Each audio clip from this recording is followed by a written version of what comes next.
조합제 TV 시청자 여러분 안녕하십니까? 2020년 8월 12일 밤 11시 30분입니다. 오늘 오후에 있었던 손회원 전 더불어민주당 의원에 대한 1심 선고, 징역 1년 6개월을 선고했습니다.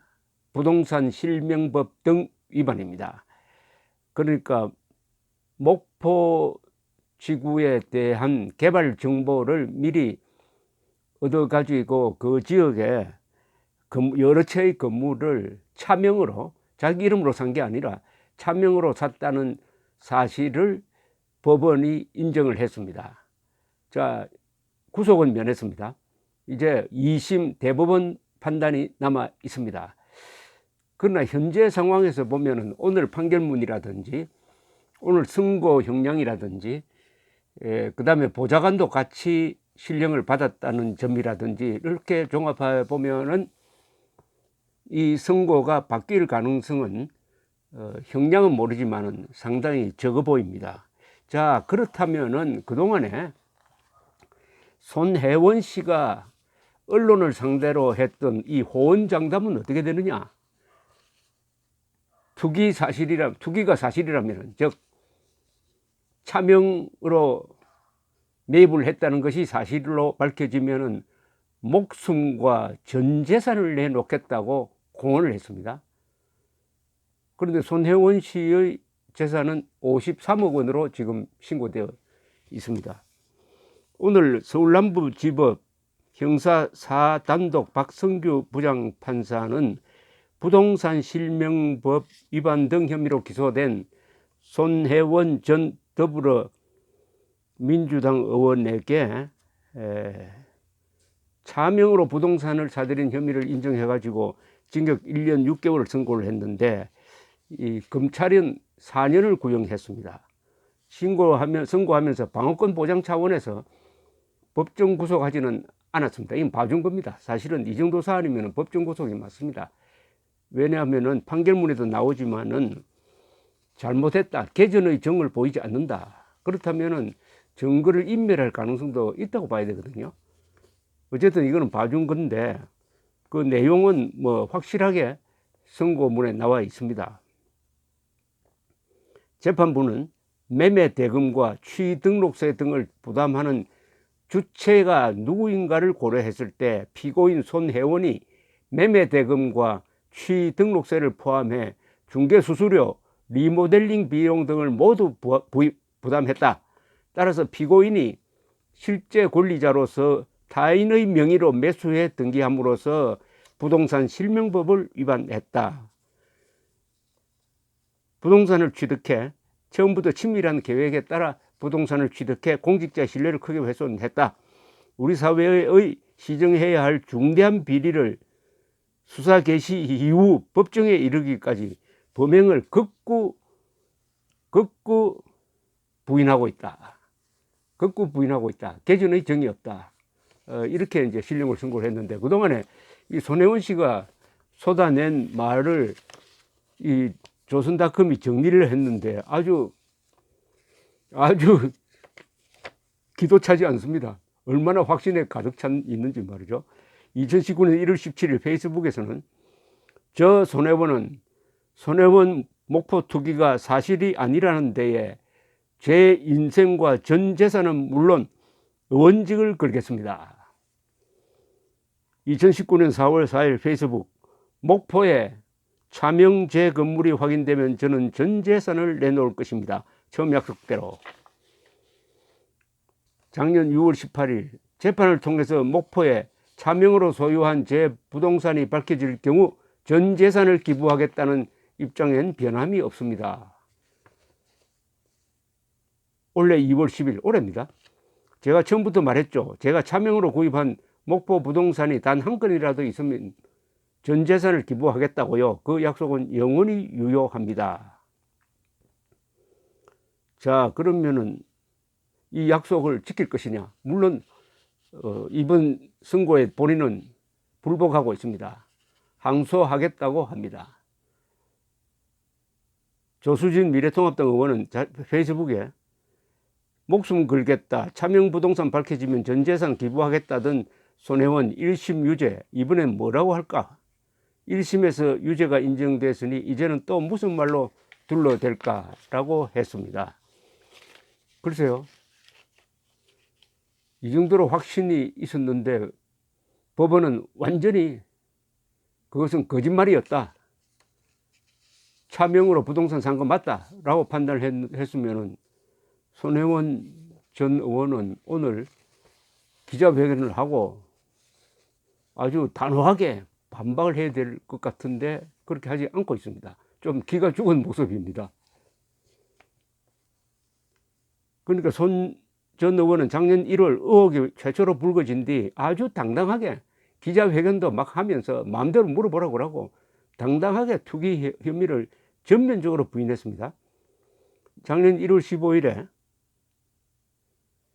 목포를 위해서 그렇게 노력했지만 돌아오는 것은 결국 이렇게 올리면서 투기가 아니라는데 의원직이 아니라 목숨까지 걸겠다고 했거든요.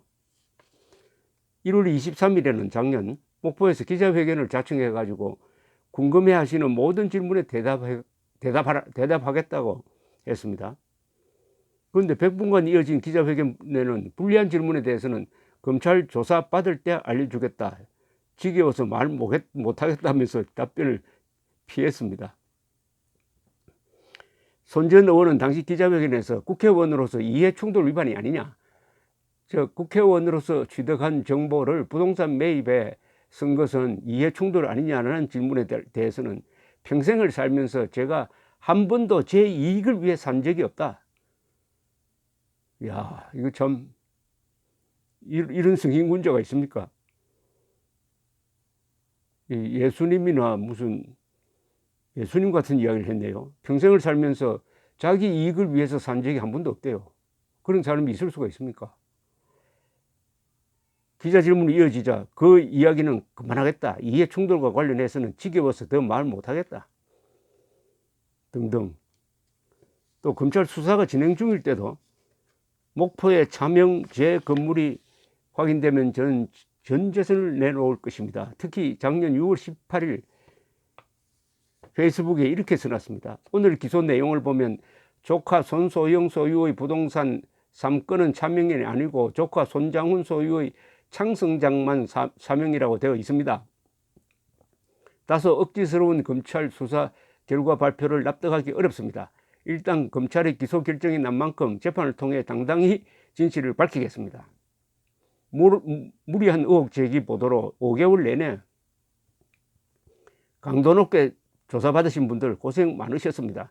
검찰 관계자 여러분들도 수고하셨습니다. 재판을 통해서 목포에 차명으로 소유한 제 부동산이 밝혀질 경우 전 재산을 기부하겠다는 입장엔 변함이 없습니다. 다시 5개월 전 원점으로 돌아왔습니다. 지치지 않고 끝까지 당당하게 가겠습니다. 고맙습니다. 검찰은 손 전 의원을 작년 6월 18일 재판에 넘겼는데 손 전 의원은 저를 기소한다는 그림이 처음부터 그려져 있었던 것은 아닐까요? 그러지 않았다면 이렇게 엉성하게 판을 짰을까요? 라면서 비아냥거렸습니다. 비아냥거리다가 결국은 오늘 1년 6개월 징역형 선고를 받았습니다. 올해도 말이죠, 6번째 공판이 열린 다음 날인 올해 2월 10일 손혜원 씨는 언제나 그렇듯이 별 의미 없는 증인들과 증언을 끼워 맞추려 애쓰시는 검사님들, 사진 몇 장뿐 이제 기사조차 없는 김 빠진 재재판.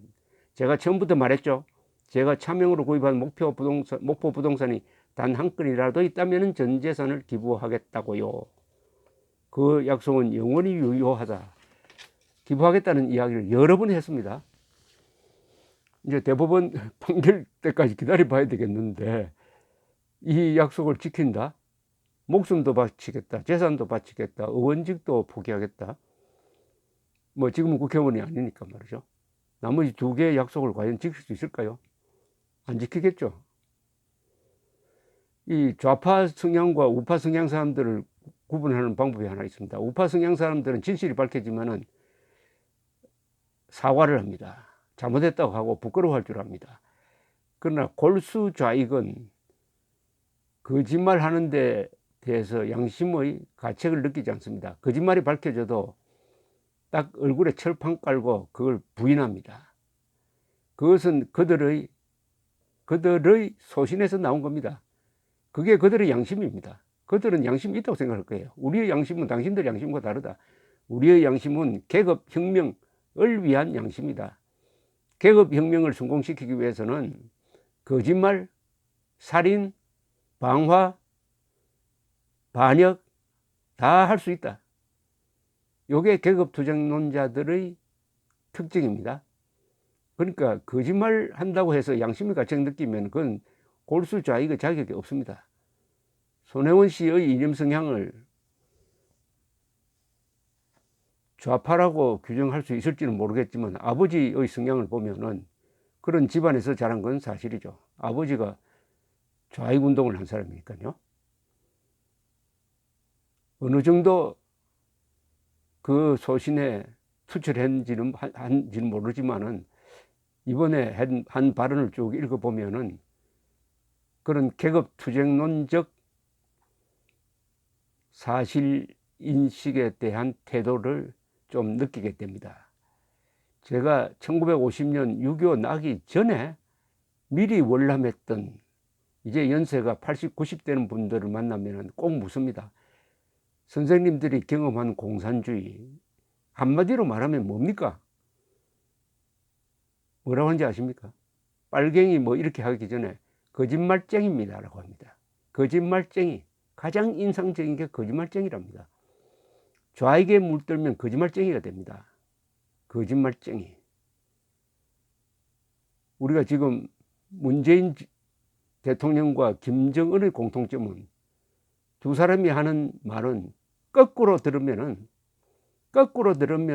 거의 정확하다는 사실입니다.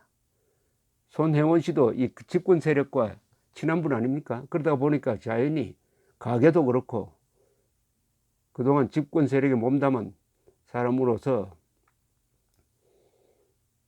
이 손혜원 씨의 말은 일단 180도 거꾸로 해석하는 게 정확하다는 사실을 오늘 1심 선고가 보여주었습니다. 물론 법적으로는 확정된 사실은 아닙니다. 그러나 우리가 상식적으로 판단한다면 이번 선고가 맞고 그동안에 손혜원 씨의 주장은 틀렸다 하는 것을 판단하기에는 그렇게 어려운 일이 아니라고 생각을 합니다. 이게 결국은 한국의 좌우 대결, 대한민국과 북한 노동당 정권의 대결은 진실과 거짓의 싸움입니다.